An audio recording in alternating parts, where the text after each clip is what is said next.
एक बार की बात है, एक गांव में रामू नाम का किसान अपनी पत्नी के साथ रहता था। उसके पास में 2 बैल और अपना एक छोटा सा खेत था, जिस पर वो रात दिन मेहनत करता था। तब कहीं जाकर उसे खाने जितना अनाज उगा पाता। रामू गरीब होने के साथ साथ ईमानदार भी था।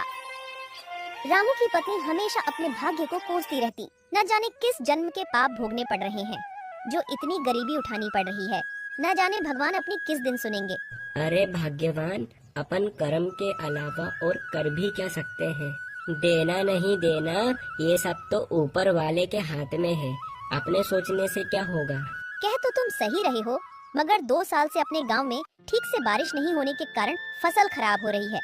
गांव में बाकी किसानों के पास तो गाय भैंस है, जिससे उनका तो गुजारा चल जाता है, मगर अपने पास तो केवल एक छोटे से खेत के अलावा कुछ भी नहीं है। और बारिश नहीं होने के कारण उस खेत में भी फसल नहीं होती। पता नहीं इस बार भी क्या होगा। हाँ, ये बात तो तुम सही कह रही हो। पिछले 2 साल से ठीक से बारिश नहीं होने के कारण फसल बर्बाद हो रही है, और अब तो कुएं भी सूखने लगे हैं, उनमें भी पानी अब कम बचा है। पता नहीं इस बार खेती में क्या होगा, ये तो ऊपर वाला ही जाने। चलो भाग्यवान, अब मैं चलता हूँ। रामू रोज की तरह अपने दोनों बैलों को लेकर अपने खेत की ओर निकल पड़ता है।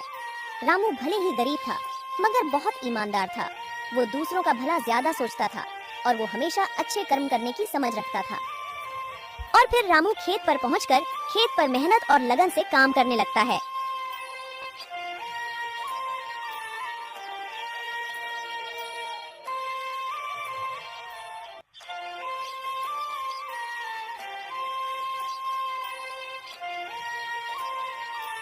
फिर थोड़ी देर बाद, अरे इतनी धूप में काम करने के बाद अब मुझे भूख लग रही है, और अब तो मेरे ये दोनों बैल भी थक गए हैं। एक काम करता हूँ, मैंने अपने आधे खेत की तो जुताई कर ली है, और आधे खेत की जुताई अब मैं कल कर लूँगा। मेरे ये बेचारे बैल भी थक गए हैं। चलो चलो, अब अपन घर चलते हैं। रामू खुद से ज्यादा अपने बैलों का ख्याल रखता था। वह अपने बैलों से ज्यादा काम नहीं करवाता और रामू अपने घर पहुंच जाता। अरे ओ भाग्यवान, भाग्यवान, भाग्यवान, आज धूप में काम करते करते मुझे बहुत तेज भूख लग रही है। जाओ जाओ, तुम घर में जो कुछ भी है वो फटाफट से लेकर आओ। जब तक मैं अपने दोनों बैलों को चारा डालकर आता हूँ, जब तक तुम खाना परसो। इतने ही बीच में उन्हें एक आवाज सुनाई देती है। ये किसकी आवाज है? वह दोनों बाहर निकलकर देखते हैं तो एक साधु महाराज उनके घर के बाहर भिक्षा मांगने के लिए खड़े होते हैं। जो कुछ भी घर में हो, चावल, गेहूँ, बाजरा, दाल, वो मुझे दे दो बेटा।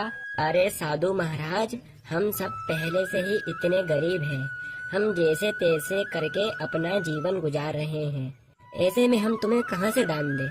गरीब किसान की स्थिति देखकर बाबा जी समझ चुके थे और बोले, कोई बात नहीं बेटा, कोई बात नहीं। ठीक है बेटा, अब मैं चलता हूँ, मैं किसी और घर से भिक्षा मांगकर खा लूँगा। अरे भाग्यवान, अपने घर में बाबा को देने लायक कुछ भोजन है क्या? क्या अपने घर में कहाँ से आएगा? अपने घर में बाबा को देने लायक कुछ भी नहीं है, केवल थोड़े से चावल थे जो तुम्हारे लिए बने हैं। अगर वो बाबा को दे देंगे तुम्हें भूखा रहना पड़ेगा। रुकिए बाबा, भाग्यवान जाओ, जो मेरे हिस्से का भोजन है वो जाकर बाबा को दे दो। मगर फिर तुम क्या खाओगे? अगर बाबा को तुम भोजन दे दोगे, फिर घर में एक अन्न दाना तक नहीं है, तुम्हें भूखा रहना होगा। उसकी चिंता भाग्यवान तुम मत करो, मैं तो भूखा रह लूंगा। मगर बाबा को मैं अपने घर से भूखा जाने दूंगा तो मेरे गले से वैसे भी खाना नहीं उतरेगा। जाओ, तुम बाबा के लिए वो भोजन ले आओ।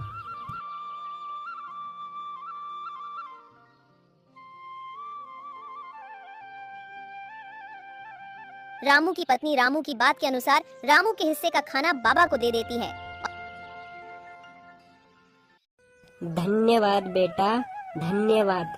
भले ही तेरे अभी बुरे दिन चल रहे हैं, मगर ऊपर वाला सब देख रहा है, वो तेरी एक दिन अवश्य सुनेगा बेटा, धीरज रख। फिर सुबह हर रोज की तरह रामू आज भी अपने 2 बैलों के साथ खेत की ओर चल देता है।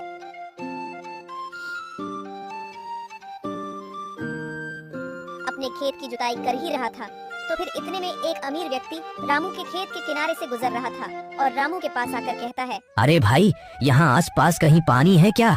भाई साहब, यहाँ से कुछ ही दूर पर एक हैंडपंप है, जाकर आप वहाँ से पानी ले लो। अरे भाई, तुम बड़े मेहनती दिख रहे हो, तुम इतनी मेहनत क्यों करते हो?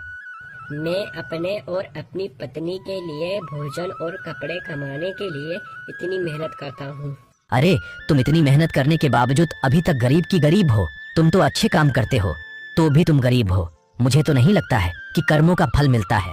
नहीं नहीं भाई साहब, मुझे पूरा विश्वास है, भगवान के घर पर देर है मगर अंधेर नहीं। जो अच्छे कर्म करेगा उसे अच्छे कर्म का फल अवश्य मिलेगा। देर से मिलेगा मगर मिलेगा जरूर। शायद मुझे अभी नहीं मिला मगर एक दिन अवश्य मिलेगा। रामू की बात सुनकर अमीर व्यक्ति हंसता और वहाँ से चलता बना। रामू ने अपनी मेहनत जारी रखी मगर खेत को जोतते जोतते अचानक से रामू का पैर हल के नीचे आ जाता है, जिस कारण रामू का पैर कट जाता है। रामू दर्द के मारे झूम उठा। अरे भगवान, मेरा पैर तो कट गया। अरे प्रभु, वो अमीर व्यक्ति सही बोल रहा था क्या कि कर्मों का कोई फल नहीं होता? अगर मैं अच्छे कर्म कर रहा हूँ तो भी मेरा पैर कट गया। मैंने किसी का क्या बिगाड़ा है जो मेरे पैर में लगी? जैसे तैसे रामू अपने घर पहुंचा और अपनी पत्नी को जो उसके साथ हुआ वो सारी बातें रामू ने अपनी पत्नी को बताई। तुमने आज तक किसी को परेशान नहीं किया है, तुम्हें तुम्हारे अच्छे कर्मों का फल मिलेगा। रामू को अपनी पत्नी की बात सुनकर तसल्ली आई।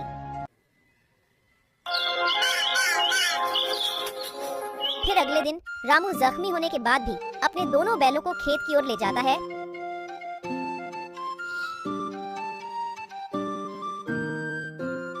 अरे अभी तक बारिश तो आई नहीं, अब फिर मैं अपने खेत की सिंचाई कैसे करूँगा?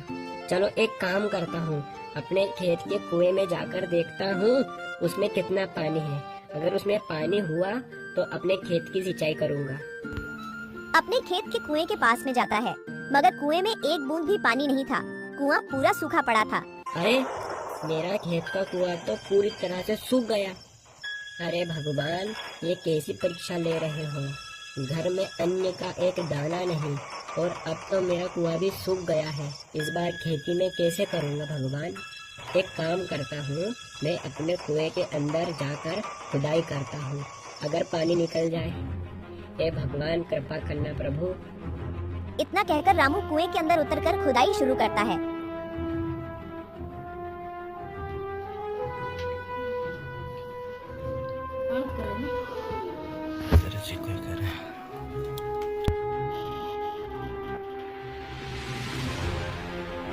थोड़े समय बाद अचानक से कुएं के एक पत्थर के अंदर से पानी निकलने लगता है।